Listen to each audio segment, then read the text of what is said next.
নমস্কার সবাইকে। আজকে 23শে নভেম্বর 2025, আর শীতকাল কিন্তু অলরেডি পড়ে গেছে।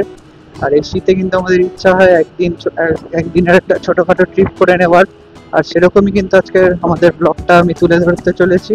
কলকাতার বিভিন্ন জায়গা দেখাবো, সঙ্গে দেখাবো যে আমরা ছোটখাটো যেখানে পিকনিক বা কিছু যদি করতে পারি। ঠিক আছে, তো প্রথম যে স্থানটা আমরা যেতে চলেছি সেটা ইকো পার্ক। আর অলরেডি আমরা বিশ্ব বাংলা শরণার্থী এসে গেছি।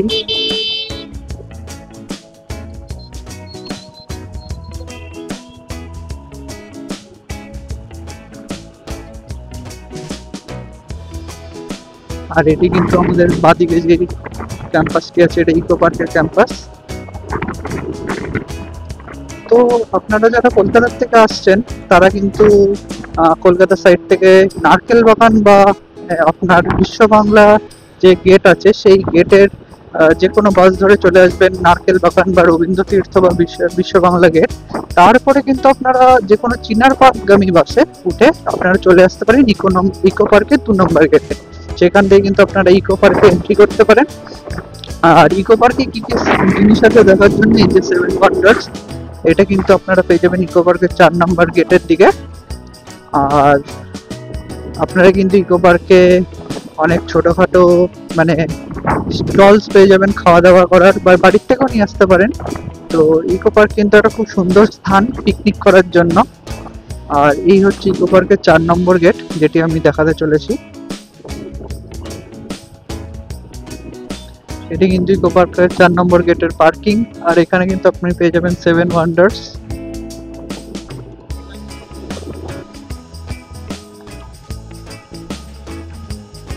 চলুন, যে আপনারা দেখছেন যে গাড়িগুলো দাঁড়িয়ে আছে, এগুলো কিন্তু সব ইকো পার্কের পার্কিং এর।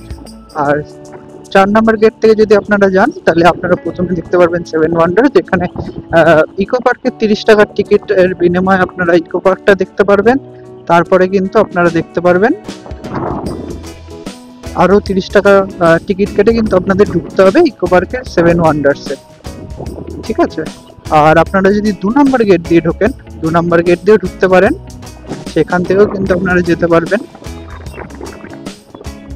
আর সেখান থেকে কিন্তু ঘুরে আপনাকে 4 নম্বর গেট দিয়ে তাহলে বেরোতে হবে। যাদের গাড়ি আছে তাদের আমি বলবো তারা যেন ইকো পার্কের 2 নম্বর গেট বদলে আপনারা যেন ইকো পার্কের 4 নম্বর গেট দিয়ে ঢোকেন, তাহলে আপনারা এরকম পার্কিং স্পেস পেয়ে যাবেন। আর আপনাদের কিন্তু গাড়িও দাঁড় করাতে পারবেন। আর বাসে আসলে ইকো পার্কের 2 নম্বর গেট থেকেও ঢুকতে পারেন, 4 নম্বর গেট থেকেও ঢুকতে পারেন, যেটা আপনাদের কনভিনিয়েন্ট হয়। বাট বাসে যারা আসবেন ওই নারকেল বাগান নেমে কিন্তু আপনাদের আসতে হবে এই ইকো পার্কের 2 নম্বর গেট বা 4 নম্বর গেটে। আর ইকো পার্ক কিন্তু এখনো পর্যন্ত মেট্রো দিয়ে কানেক্টেড হয়নি। স্টেশন হয়ে রয়েছে ঠিকই, স্টেশনগুলো রেডি, কিন্তু মেট্রোর সাথে কিন্তু কানেক্টেড হয়নি। তো রোডওয়েজ বা বাস বা পাবলিক ট্রান্সপোর্ট এগুলোই কিন্তু একমাত্র উপায় ইকো পার্ক আসার। আরেকটা জিনিস, এইখানে কিন্তু আপনার পেয়ে যাবেন ইকো পার্কের যে 2 নম্বর গেট আছে তার অপোজিটেই কিন্তু পেয়ে যাবেন এই যে এটা কিন্তু ইকো পার্কের 2 নম্বর গেট। ভিড়টা ওপাশে দেখতেই পাচ্ছেন। আর তার অপোজিটে কিন্তু পেয়ে যাবেন মাদার ব্যাগস মিউজিয়াম। তো এখন অলরেডি যেহেতু শীতকাল পড়ে গেছে তাই ভিড় ভাড়টা কিন্তু হতে বেশ শুরু করেছে। আর একটা কথা প্রসঙ্গত বলে রাখি, একটা ছোট্ট ইনফরমেশন দিয়ে রাখি, সেটা হচ্ছে কিন্তু এই বিশ্ব বাংলা সরণিতে কিন্তু স্পিড লিমিট করা আছে 60। তো আপনারা গাড়ি নিয়ে আসুন কি বাইক নিয়ে আসুন, অবশ্যই কিন্তু স্পিড লিমিটের মধ্যেই চালাবেন। আর রাস্তা কিন্তু আগে একটু খারাপ ছিল, কিন্তু এখন কিন্তু পিচ করে, যেহেতু শীতকালে এইদিকে প্রচুর লোক আসবে তাই শীতকালে কিন্তু পিচ করে বেশ সুন্দরই করে দিচ্ছে রাস্তাঘাট। আর এটি কিন্তু ওয়েস্টিন হোটেল, আর আমরা পৌঁছে গেছি ওয়েস্টিন হোটেল। এখানে কিন্তু আরেকটা জায়গা হচ্ছে ইকো পার্কের 1 নম্বর গেট, এখানেও কিন্তু পার্কিং পেয়ে যাবেন, গাড়ির পার্কিং, কিন্তু 2 নম্বর গেটের সাইডে কিন্তু কোনো পার্কিং পাবেন না। আর বাসে যারা আপনারা দক্ষিণেশ্বরের সাইড থেকে আসছেন তারা ডাইরেক্ট বাস পেয়ে যাবেন এই 4 নম্বর গেট বা 2 নম্বর গেট আছে। আপনারা নেমে কিন্তু এই ইকো পার্কটা ইজিলি দেখতে পারেন। এখানে কিন্তু একটা হরিণালয়ও আছে, সেটিও কিন্তু আপনারা ঘুরে দেখতে পারেন। বেশ সুন্দর কিন্তু এই হরিণালয়টি, সেটি কিন্তু ইকো পার্কের 6 নম্বর গেটের সাইডে আপনারা পেয়ে যাবেন। আর আমি কিন্তু এখন ইকো পার্ক চত্বর ছেড়ে বেরিয়ে যাচ্ছি আমার পরের ডেস্টিনেশনের দিকে। আর এখনো কিন্তু আমি আছি এই নিউ টাউনের মধ্যে, মানে ইকো পার্ক চত্বরে, বিশ্ব বাংলা সরণিতে।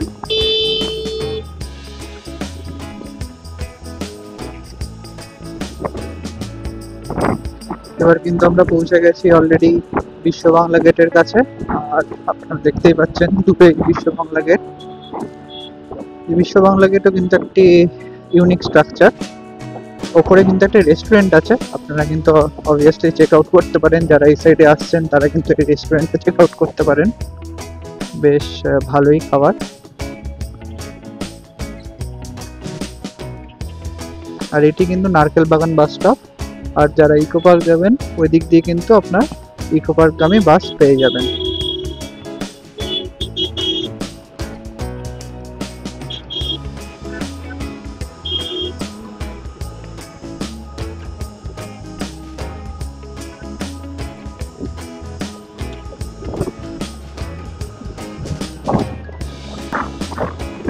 বিকেলে কিন্তু সূর্য বেশ কিন্তু খুব সুন্দর লাগছে দেখতে। এখন কিন্তু আমরা যাচ্ছি এই সল্টলেক এরিয়া দিয়ে চিংড়িঘাটার দিকে। আমাদের নেক্সট যে ডেস্টিনেশন বা নেক্সট যে স্টপ হবে সেটি কিন্তু সায়েন্স সিটি। আর এই শীতকালে কিন্তু পরিবার পরিজন বা বাচ্চাদের নিয়ে কিন্তু বেরিয়ে আপনারা এই স্থানগুলো দেখতে পারেন, যেগুলো আমি আজকে আপনাদের ঘুরে দেখাচ্ছি। প্রথমে ভেবেছিলাম গাড়ি নিয়ে বেরোবো, তারপরে মনে হলো না, যে বাইক নিয়ে যাই তাহলে আরো সুন্দরভাবে কিন্তু এই স্থানগুলোকে তুলে ধরা যাবে। তো এই স্টেশনটা যেটি দেখছেন এটা কিন্তু নলগুন স্টেশন। এটি কিন্তু পড়বে আপনার অরেঞ্জ লাইনের মধ্যে। চলুন এগিয়ে যাওয়া যাক।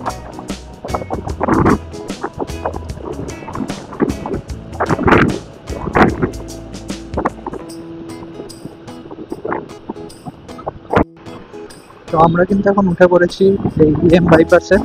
ঘুরে কিন্তু দেখা যাচ্ছে JW Marriott, ITC royal Bengal. আর এদিকে কিন্তু সূর্য কিন্তু অস্ত যাচ্ছে আজকে দিনের মতো, বেশ স্মগি একটা ওয়েদার। আর এই ইএম বাইপাসেও কিন্তু বলে রাখি 60 স্পিড লিমিট আছে, যদি লিমিট ক্রস করেন অবভিয়াসলি চালান কাটবে, কিন্তু পুলিশ দাঁড়িয়ে থাকে। আর এটি কিন্তু মেট্রোপলিটন মোড়। আর আমরা কিন্তু এখন এগিয়ে যাচ্ছি সায়েন্স সিটির দিকে। তো রাস্তা সম্পর্কে যদি বলি, রাস্তা খুবই ভালো। হ্যাঁ, একটু উঁচু নিচু পাম্পি আছে সাইডস। আর সায়েন্স সিটি যদি কিভাবে আসবেন বলেন, তাহলে সায়েন্স সিটি যাওয়ার দুটো ওয়ে আউট আছে। একটা হচ্ছে রোডওয়ে আর একটা হচ্ছে এই মেট্রো। এই অরেঞ্জ লাইন মেট্রো করে কিন্তু আপনি ইজিলি সায়েন্স সিটি পৌঁছে যেতে পারেন। আর সায়েন্স সিটি যারা কলকাতা সাইড দিয়ে আসছেন, মানে রুবি বা ধরুন এই ধর্মতলা সাইড দিয়ে আসছেন, তারা এক বাসেই কিন্তু আপনারা সায়েন্স সিটি চলে আসতে পারেন, মানে ডাইরেক্টলি সায়েন্স সিটির বাস ধরলেই কিন্তু পৌঁছে যাবেন সায়েন্স সিটি। আর যারা বারাসাত বা দক্ষিণেশ্বর বা নর্থ সাইড থেকে আসছেন, তাদের জন্য কিন্তু বাসটাই প্রেফারেবল। বা আপনারা কিন্তু আরেকটাও ওয়ে আউট করতে পারেন, বিধাননগর অবধি যারা আরো দূর থেকে আসেন, ধরুন বনগাঁ বা ওই সাইড থেকে আসছেন, তারা কিন্তু বিধাননগর অবধি ট্রেনে এসে তারপরে মানে লোকাল ট্রেনে এসে তারপরে কিন্তু আপনারা চলে আসতে পারেন বাসের থ্রুতে কিন্তু সায়েন্স সিটি। আর এই দেখতে পাচ্ছেন ITC royal Bengal, ZW Marriott, সব নামি নামি 5 স্টার হোটেল।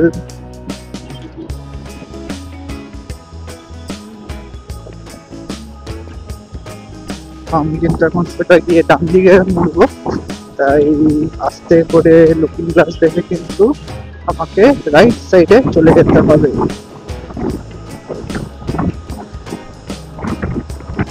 অবভিয়াসলি কিন্তু স্পিডের দিকটা খেয়াল রাখতে হবে যাতে স্পিড এক্সিড না করে যায়। আর এই পূর্বী সেনগুপ্ত স্টেশনে কিন্তু নেবে আপনারা কিন্তু ইজিলি সায়েন্স সিটি চলে আসতে পারেন। এটি কিন্তু অরেঞ্জ লাইনের মধ্যে পড়ছে। আর এটি কিন্তু ডান দিকে যেটি দেখছেন এটা কিন্তু আইটিসি সোনার বাংলা। আর ওপরে কিন্তু মাহগালপুর। আর আমরা কিন্তু এখান থেকে যাবো ডান সাইডে সায়েন্স সিটিতে, কি সায়েন্স সিটির গেট থেকে সায়েন্স সিটির কিছু ইনফরমেশন দেবো। বাহ, সিগন্যাল খোলাই আছে, বেশ ভালো।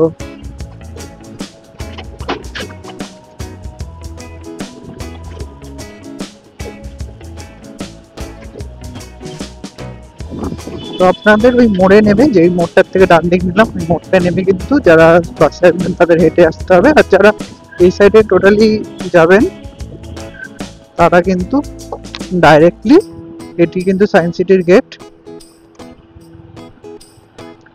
তারা কিন্তু ডাইরেক্টলি এখানেই নামতে পারেন। তো সায়েন্স সিটির ওখানে দাঁড়াতে গেছিলাম কিন্তু ভিড় এত ছিল দাঁড়াতে পারলাম না। তো সায়েন্স সিটিতে আপনারা যা যা অ্যাক্টিভিটিস পেয়ে যাবেন, ওখানে কিন্তু অনেক সায়েন্সের রিলেটেড ইনফরমেশন আছে, মানে সায়েন্টিফিক জিনিসপত্র রিলেটেড ইনফরমেশন, একটা মিউজিয়াম কাইন্ড অফ। আর এখানে কিন্তু গার্ডেনও পেয়ে যাবেন, আর আপনারা কিন্তু সায়েন্স সিটিতে রোপওয়েও পেয়ে যাবেন, যেখানে কিন্তু আপনারা একটা এরিয়াল ভিউ পেয়ে যাচ্ছেন পুরো সায়েন্স সিটিটাকে কিভাবে দেখার। আর কিছু রাইডস আছে সেগুলোও কিন্তু অ্যাভেল করতে পারেন।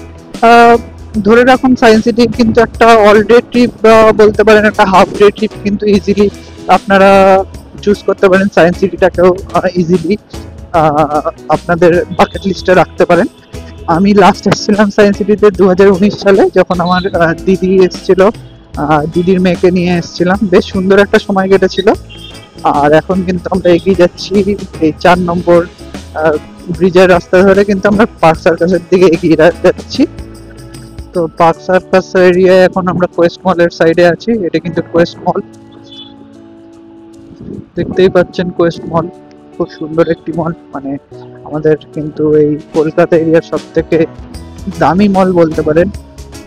আর এই যে রাস্তাটায় উঠেছি, এই রাস্তাটা কিন্তু ডাইরেক্ট পার্ক সার্কাস থেকে আমাদের চলে যাচ্ছে কিন্তু গড়িয়াহাটে। গড়িয়াহাট হয়ে আপনার রবীন্দ্র সরোবরের সাইড থেকে কিন্তু বেরোতে পারেন। আমরা অত দূর যাবো না, আমরা যাব কিন্তু সামনে যে বিড়লা মন্দির আছে সেটি দেখতে। এটিও কিন্তু খুবই একটা সুন্দর স্থান, আপনারা এই একদিনের ট্যুরে কিন্তু দেখে নিতে পারেন।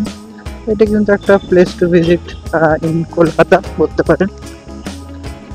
জানি না আপনারা দেখতে পাচ্ছেন কিনা, কিন্তু সূর্যটা কিন্তু একদম কুসুমের মতো লাগছে, একদম লাল কুসুমের মতো লাগছে। আর আমরা কিন্তু এখন রয়েছি গড়িয়াহাটের মোড়ে, এখান থেকে ডান দিক নেব আর গিয়ে দেখবো কিন্তু এখন বিড়লা মন্দির।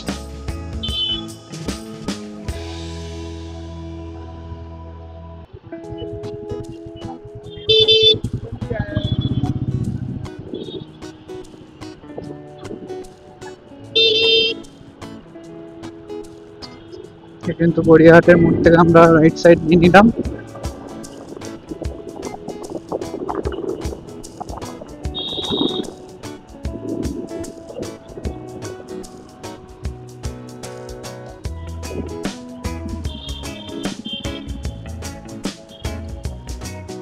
এই কিন্তু বিড়লা মন্দির আপনারা দেখতেই পাচ্ছেন, এটা কিন্তু বিড়লা মন্দিরে ঢোকার লাইন।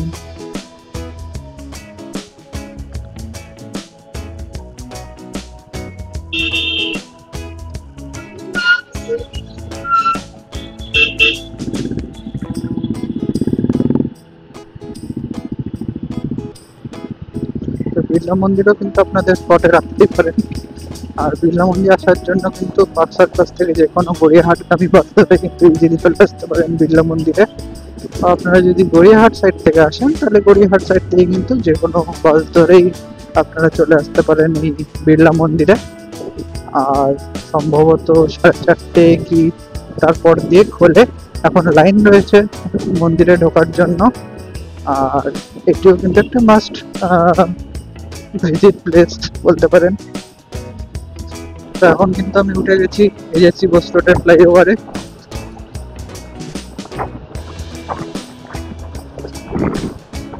আর এটা কিন্তু মা উড়ালপুল এসে এজেসি বোস রোডে এসে কানেক্ট করছে।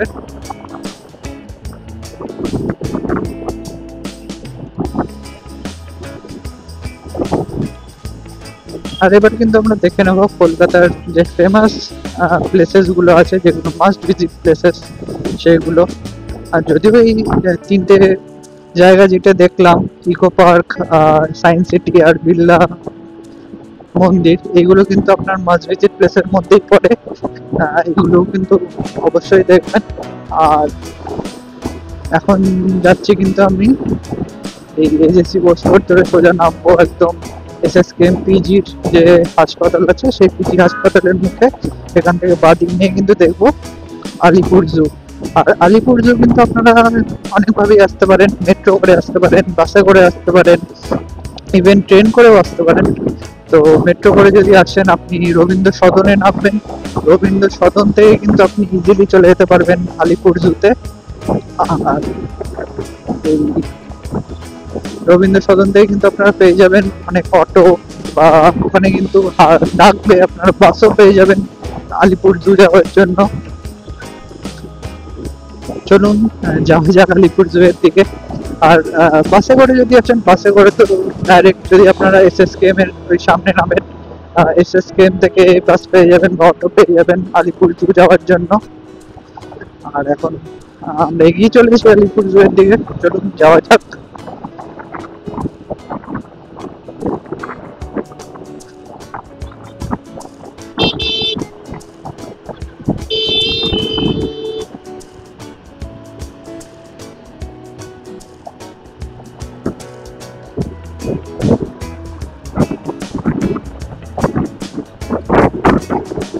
আর এর নিচে কিন্তু এক সাইড যে রবীন্দ্র সদন সেটি, ডান দিকে দেখতেই পাচ্ছেন রবীন্দ্র সদনের যে অডিটোরিয়াম সেটি, পাশে পেয়ে যাবেন নন্দন, এখানেও আসতে পারেন। নন্দনে কিন্তু অনেকে সময় কাটাতে আসে।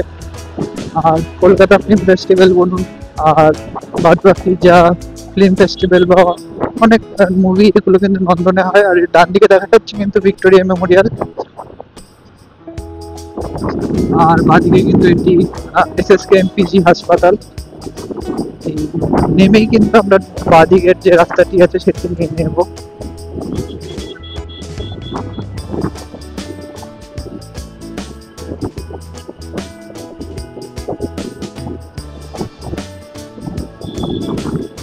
সময় ঘড়ি কিন্তু তখন বলছে 4:36।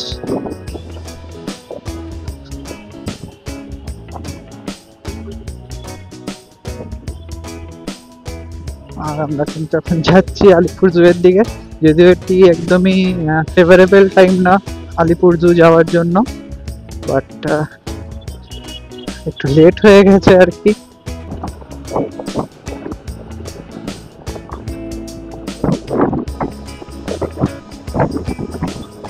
এটি কিন্তু আলিপুর ব্রিজ, যেটি 1932-তে কিন্তু বানানো হয়েছিল।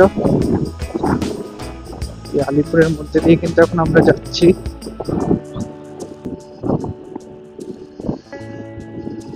আর এই মোড় থেকে ডান দিকে বেঁকলেই কিন্তু আমরা পেয়ে যাবো আলিপুর চিড়িয়াখানা।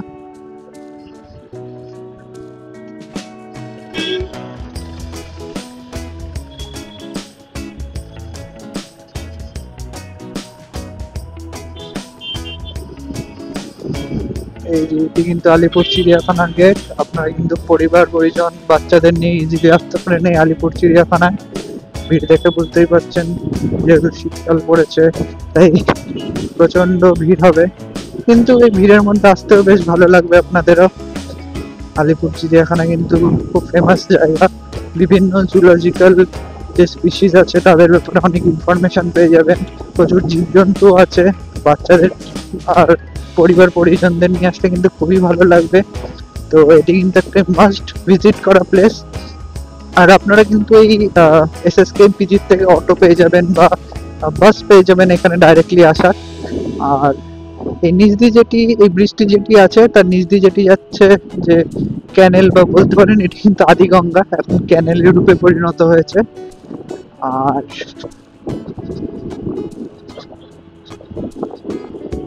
এখন কিন্তু আমরা আবার চলে এসেছি পিটিএস এর সামনে, এখান থেকে লেফট টার্ন নেব, লেফট টার্নের সিগন্যাল দেওয়াই আছে। আর সোজা চলে যাবো হচ্ছে স্ট্যান্ড রোডে, উঠবো, গিয়ে আমাদের নেক্সট প্লেস যেটা দেখবো সেটি হচ্ছে প্রিন্সেপ ঘাট। তো চলুন দেখে নেওয়া যাক। এখন কিন্তু আমরা এগিয়ে যাচ্ছি প্রিন্সেপ ঘাটের দিকে। আর ওপর দিয়ে যে রাস্তাটি চলে যাচ্ছে এটি কিন্তু চলে যাচ্ছে বিদ্যাসাগর সেতু, মানে আমাদের সেকেন্ড হুগলি ব্রিজ। আর এখানে কিন্তু আমাদের মিলিটারি রিলেটেড অনেক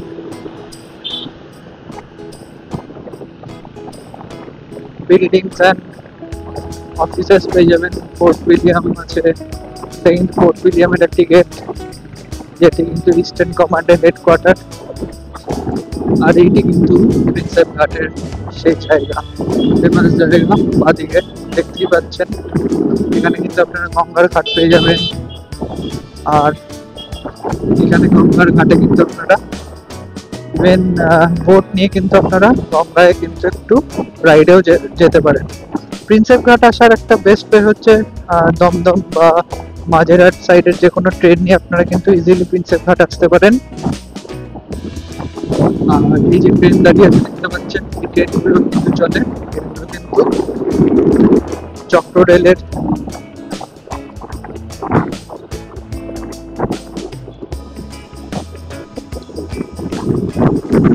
আর সাইডে কিন্তু গঙ্গা, বেশ সুন্দর একটা মনোরম দৃশ্য পাবেন এই প্রিন্সেপ ঘাট থেকে।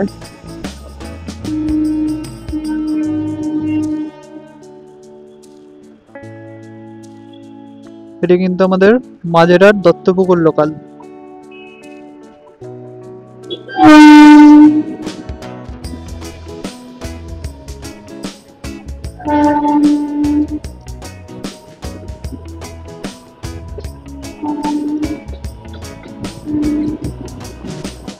মাঝেরহাট দত্তপুকুর লোকাল কিন্তু আমাদের দমদম হয়ে ইডেন, এরপরে কিন্তু ইডেন গার্ডেন স্টেশন, তারপরে সেটি বাগবাজার দমদম হয়ে কিন্তু যাবে আমাদের বারাসাত সাইডে দত্তপুকুরে।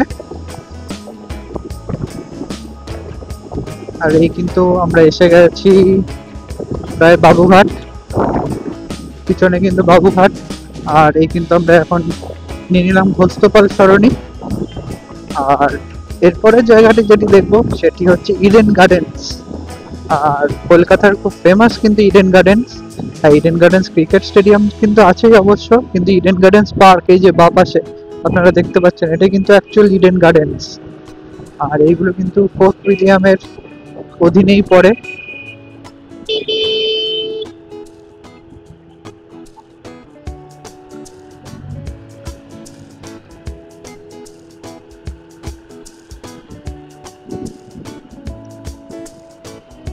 এটি কিন্তু আমাদের মোহনবাগানের টেন্ট। আর এই কিন্তু আমাদের ইডেন গার্ডেন স্টেডিয়াম, এটি কিন্তু 13 নম্বর গেট, দেখতেই পাচ্ছেন আপনারা ইডেন গার্ডেন স্টেডিয়াম। এটি কিন্তু ওয়ার্ল্ডের 3rd largest in terms of capacity. প্রথমে নরেন্দ্র মোদী স্টেডিয়াম, তারপরে আমাদের মেলবোর্ন ক্রিকেট গ্রাউন্ড, তারপরে কিন্তু ইডেন গার্ডেন্স। আর এটি কিন্তু ক্লাব হাউস পেরিয়ে এখন কিন্তু এই বিসি ব্লক ইডেন গার্ডেন্স এর থেকে পাস করছি। এটিও কিন্তু একটি মাস্ট ভিজিট করা প্লেস, আপনারা কিন্তু অবশ্যই এসে দেখবেন ইডেন গার্ডেন্স, আইকনিক একটি জায়গা ইডেন গার্ডেন্স।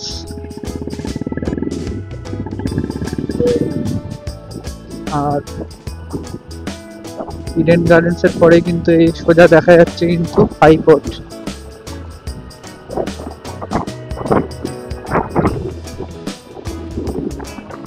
এটি কিন্তু হাইকোর্ট, আমাদের কলকাতা হাইকোর্ট। আর ডান সাইডে কিন্তু রাজভবন, দেখতেই পাচ্ছেন কলকাতা হাইকোর্ট এটি। আর এটি কিন্তু রাজভবনের গেট। খুবই সুন্দর জায়গা এগুলো, খুবই নিট অ্যান্ড ক্লিন, একদম সুন্দর করে সাজানো।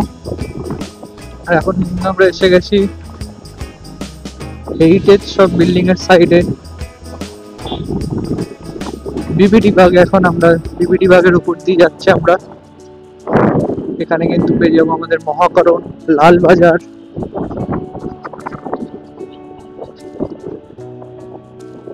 এটি কিন্তু আমাদের মহাকরণের বিল্ডিং, যে রাইটার্স বিল্ডিং।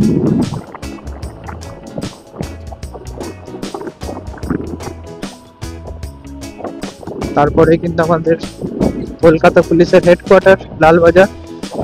আচ্ছা, কলকাতা ঘোরার মধ্যে কিন্তু আরো একটি জায়গা দেখে নিতে পারেন, এই জোড়াসাঁকো ঠাকুর বাড়ি। আপনারা দেখতে পাচ্ছেন এটি কিন্তু জোড়াসাঁকো ঠাকুর বাড়ির গেট। এখানে কিন্তু আপনি পেয়ে যাবেন রবীন্দ্রনাথ ঠাকুরের যে বাড়ি, আর সেটি কিন্তু এখন মিউজিয়াম বানিয়ে দেওয়া হয়েছে। আর সেখানেই কিন্তু আপনি দেখে নিতে পারেন কি কি সংগ্রহ করে রাখা রয়েছে। আর এই বাড়িতেই কিন্তু রবীন্দ্রনাথ ঠাকুর থাকতেন। আর এখানে আসার জন্য আপনি দুভাবে আসতে পারেন, মেট্রো করে হোক বাস করে হোক আসতে পারেন। মেট্রো করে আপনি নামবেন গিরিশ পার্ক মেট্রো স্টেশন। তো গিরিশ পার্ক থেকে এই হাঁটা পথেই পেয়ে যাবেন এই জোড়াসাঁকো ঠাকুর বাড়ি। আর যদি বাসে করে আসেন আপনি কিন্তু একবারে জোড়াসাঁকো ঠাকুর বাড়ির যে গেট আছে সেখানেই কিন্তু নামতে পারেন। আর এটি কিন্তু গিরিশ পার্কের মোড়, এখান থেকেই কিন্তু আপনি চলে যেতে পারেন জোড়াসাঁকো ঠাকুর বাড়ির দিকে। এখন কিন্তু আমরা এন্টার করতে চলেছি ফেমাস জায়গা ধর্মতলার মোড়। এটি কিন্তু স্প্ল্যানেড।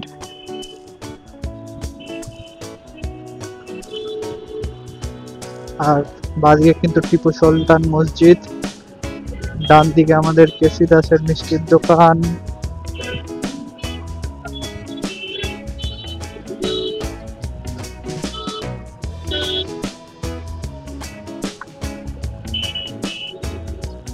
আর এই কিন্তু আমাদের নিউ মার্কেট এরিয়া স্টার্ট হয়ে যাচ্ছে একটু পরেই, যদিও এটা ধর্মতলারই মার্কেট। এখানে ধর্মতলার মেট্রো স্টেশন।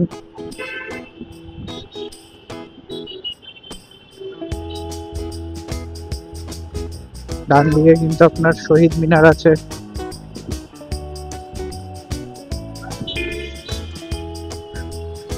এই বাদিকে কিন্তু আমাদের নিউ মার্কেট এরিয়া, যেটি এসএস হক মার্কেট নামেও পরিচিত। নিউ মার্কেট পার করলেই যেটি পেয়ে যাবেন হচ্ছে ইন্ডিয়ান মিউজিয়াম। আর এই ইন্ডিয়ান মিউজিয়াম কিন্তু মাস্ট ভিজিট, কারণ বাচ্চাদের জন্য ইন্ডিয়ান মিউজিয়ামে অনেক হিস্টোরিক্যাল আর অনেক কিছু জিনিসপত্র রয়েছে, যেটি আপনারা দেখতে পারেন। পরিবার পরিজন বা বাচ্চাদের নিয়ে অবশ্যই আসবেন। আর এই সামনে কিন্তু ইন্ডিয়ান মিউজিয়াম দেখা যাচ্ছে। এখন সন্ধ্যা হয়ে গেছে, লেট হয়ে গেছে, কিছু করার নেই। আর এটি কিন্তু নিউ মার্কেট এরিয়া। ব্রিজ ধরেও কিন্তু ডাইরেক্টলি চলে যাওয়া যেত, তো নিচ দিয়েই যাচ্ছি যাতে আপনাদের ইন্ডিয়ান মিউজিয়ামটা দেখাতে পারি। এই কিন্তু ইন্ডিয়ান মিউজিয়াম, এই সাদা রঙের বিল্ডিংটি, এটাই কিন্তু ইন্ডিয়ান মিউজিয়াম। এখানেই বিভিন্ন আর্কিওলজিক্যাল বা হিস্টোরিক্যাল যে ইনফরমেশন রিলেটেড জিনিসপত্র কিন্তু আপনারা পেয়ে যাবেন। এটি কিন্তু ইন্ডিয়ান মিউজিয়ামের গেট। ভারতীয় সংগ্রহালয়, এটিও কিন্তু একটি জায়গা যেটি আপনারা অবশ্যই দেখে নিতে পারেন একদিনের ট্রিপে। হ্যাঁ, আমি হয়তো ভিতরে গিয়ে কিছু দেখাতে পারছি না, বাট বাইরে দিয়ে যতটা পারছি দেখাচ্ছি। আর এটি কিন্তু আমাদের পার্ক স্ট্রিট। এই বাদিকে গেলে কিন্তু আপনারা পার্ক স্ট্রিটের যত নামি দামি রেস্টুরেন্ট আছে সেগুলো পেয়ে যাবেন। এই গাড়িগুলো যেগুলো বাদিকে চলে যাচ্ছে। আর এটি কিন্তু পার্ক স্ট্রিটের মোড়, এখানে কিন্তু আপনারা ইজিলি মেট্রো ট্রাভেল করে চলে আসতে পারেন।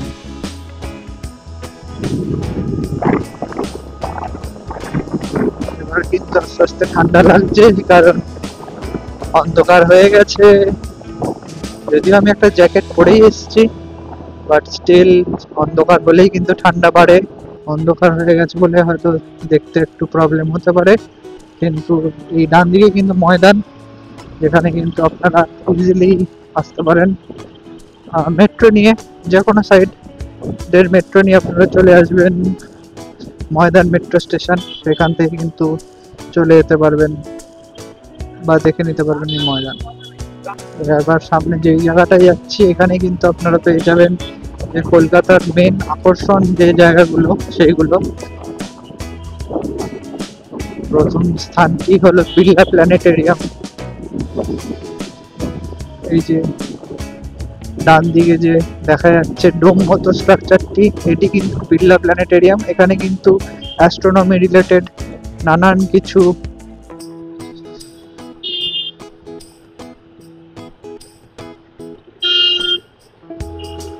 আপনারা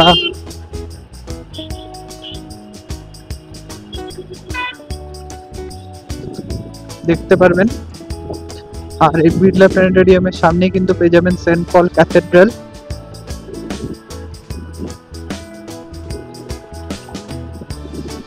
বিড়লা প্ল্যানেটেরিয়ামের কথা যদি বলি, এখানে কিন্তু বিভিন্ন টাইমের শো দেখায়। আর এই শোতে কিন্তু আপনারা দেখতে পারবেন যে অ্যাস্ট্রোনমিক্যাল অনেক ধরনের ইনফরমেশন রিলেটেড জিনিস দেখায়, তো সেই জিনিসপত্রগুলো দেখতে পারবেন। আর বাদিকে কিন্তু আমাদের ভিক্টোরিয়া মেমোরিয়াল খুব সুন্দর দেখা যাচ্ছে।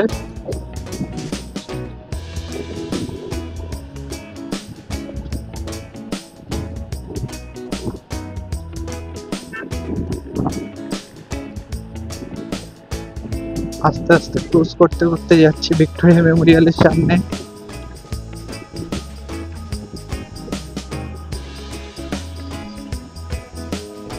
এই কিন্তু ভিক্টোরিয়া মেমোরিয়াল।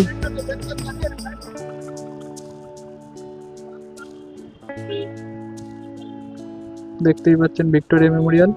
এখানেও কিন্তু আপনি টিকিট কেটে ইজিলি এন্ট্রি করতে পারেন।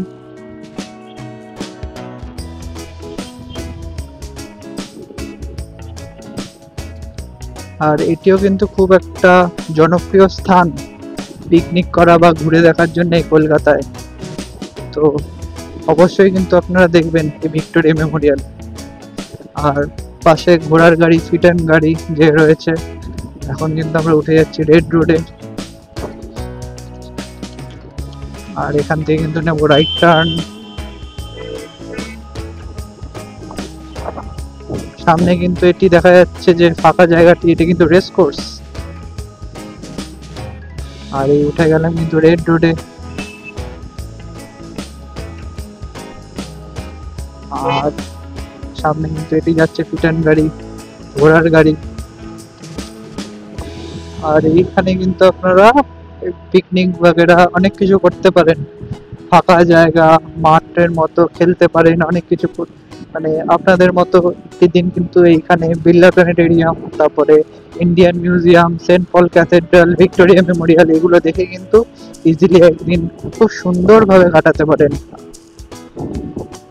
ও যা পড়ে গেল সিগন্যাল। আর এটি কিন্তু ফোর্ট উইলিয়ামের গেট। সরি, অনেকদিন পরে আসলাম বলে একটু হয়তো মিস্টেক হয়ে গেল। ওই যে রাস্তাটা উঠলাম ওটা কিন্তু অ্যাকচুয়ালি রেড রোডের কানেক্টর ছিল, আর এটি কিন্তু অ্যাকচুয়াল রেড রোড। আর বাদিকে ফোর্ট উইলিয়ামের যে ক্যাম্পাস সেটি আছে। আর ডান দিয়ে কিন্তু গড়ের মাঠ, যেটি ময়দান এরিয়া বলেও খুব জনপ্রিয়। আর এটি কিন্তু যে সেই ফেমাস রেড রোড আমাদের কলকাতার। এখানেই কিন্তু আমাদের দুর্গাপুজোর কার্নিভাল বলুন বা 26 জানুয়ারি প্যারেড এসব হয়। এর সামনেই আসছে যে মেয়র রোডের কানেক্টর। আর এই ফেমাস রেড রোডের পাশ দিয়ে কিন্তু এখন আমরা যাচ্ছি। হ্যাঁ, যেটা বলছিলাম, আশা করি আপনাদের এই ব্লগটি ভালো লেগেছে। আমার তরফ থেকে একটা ছোট্ট প্রচেষ্টা যে একদিনে কলকাতায় কি কি দেখা যেতে পারে, একদিনে কলকাতায় আপনারা ভ্রমণ করে কি দেখতে পারেন। কারণ শীত আসছে বা শীত এসে গেছে বলতে পারেন, নভেম্বর পড়ে গেছে, সামনেই ডিসেম্বর, জানুয়ারি আপনাদের পিকনিক করার মরশুম কিন্তু এসে যাবে। আর সেইখানে কিন্তু উইকেন্ডে ইচ্ছা হলে আপনারা হয়তো দূরে ড্রাইভ করে না যাচ্ছেন, আপনারা কিন্তু এই কলকাতায় আশেপাশে আপনারা কিন্তু ঘুরে অবশ্যই দেখতে পারেন। আপনাদের ছোট যে বাচ্চারা আছে তাদেরকেও কিন্তু চিনিয়ে নিতে পারেন এই কলকাতার রাস্তাঘাট। কারণ এখন আমি যা দেখছি যে এখন নতুন যে জেনজির যে চলনটি হয়েছে, সেখানে কিন্তু আমি ম্যাক্সিমাম টাইম দেখি যে এই জেনজিরা কিন্তু কলকাতার রাস্তাঘাট সম্পর্কে তারা কিন্তু খুব একটা ওয়াকিবহুল নয়। তারা কিন্তু এই ম্যাপের উপরেই কিন্তু বেশিরভাগ সময় আপনার করে থাকে, ডিপেন্ড করে থাকে। তো সেটিকে আশা করি মানে আমাদের টাইম থেকে কিন্তু আমাদের মা বাবারা কিন্তু বলতেন যে মানে কলকাতা কিন্তু চিনে দেখার একমাত্র উপায় হচ্ছে রাস্তাঘাট হেঁটে হেঁটে আপনার কভার করতে হবে। সেগুলো কিন্তু একা একাই মানে মা বাবারা হাত ধরে এক সময় ছোটবেলায় দেখিয়ে দিয়েছিল। তারপর থেকে কিন্তু নিজেরই মনে রেখে এই কলকাতার রাস্তাঘাট কিন্তু চিনে চিনে ঘুরে বেড়াতে হবে, আর ঘুরে বেড়াইও। তো এরকম অনেকেই আছে আমার বন্ধু বান্ধব আর আমার কলিগ, অফিস কলিগ, তারা বলে যে কিছু হলেই যে রাস্তাঘাটের সম্পর্কে এখন অনেকেই দেখি তারা ম্যাপের উপর ডিপেন্ডেন্ট। তো তারা বলে যে মানে তারা জিজ্ঞেস করে যে সোমদা আমরা এখানে যাব, কি করে যাব। তো যখন বলতে পারি তখন খুবই ভালো লাগে যে হ্যাঁ, কলকাতার রাস্তাঘাট, নিজের শহর যেহেতু কলকাতা, তাকে খুব ভালো করে চিনি। আর সেটি খুবই ভালো লাগে বলতে। তো এই ছোট্ট একটি প্রচেষ্টা আমার তরফ থেকে করে তুললাম। আশা করি আপনাদের ভালো লেগেছে। ভালো লাগলে অবশ্যই একটা লাইক, শেয়ার, অবশ্যই সাবস্ক্রাইব করে দেবেন। একটু সাপোর্ট করবেন এই চ্যানেলটিকে। আমি চেষ্টা করছি নতুন নতুন জিনিসপত্র তুলে ধরার। আর অবশ্যই কানেক্টেড থাকবেন এই চ্যানেলটির সাথে। তো আশা করি ভালো লেগেছে। আপনাদের সকলকে গুড নাইট, গুড বাই। আরও একটা নতুন ট্রাভেল সিরিজ বা ট্রাভেল ভিডিওতে অবশ্যই দেখা হবে। বাই।